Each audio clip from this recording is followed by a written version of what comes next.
जय गोरीनाथ सांग मैंने मु आपण मानक स्वागत करुच्ची मोर यही ब्लॉग को। बर्तमान मु आमर गोमाता मानक कुटा सब बिलरू गोटाऊँगी आओ बो भी बिल भितर अच्छी। मो सांग मैंने गोटे कथा कहवा चाहूँगी जे कि आमर परंपरा आमर धर्म आमर संस्कृति आउ सब जड़ित रही माँ शारला बाबा गोरीनाथ को नहीं आम संस्कृति के भूलवानी सांग मैंने कहीं आम संस्कृति आमको एभली एक जीवन शैली शिखई बापा माँ भाई बंधु संपर्क एभली एक जड़ित कर बांधिकी रखी जे आम के छाड़िक रहीपर ना। विदेशी कल्चर को देख से बापा माँ भाई बंधुर सीमा सब किसी बोली ना। आम संस्कृति रे सबू संस्कृति भिन्न संस्कृति कारण एठार आम सबू संपर्क को आम पूजा करूँ बापा को माँ को भौणी की एमती सब संस्कृति आम दुहे दुहे को समस्ते समस्त को आम ये पूजा करुचु।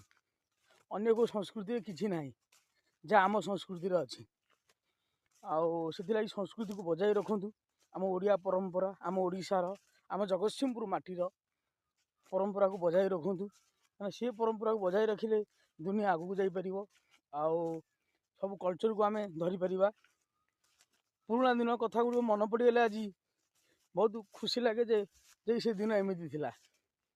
आम जो स्टेज बर्तमान अच्छु सी बर्तमान संपर्क धीरे धीरे कमिबा लगे संपर्क को बजाय रखु।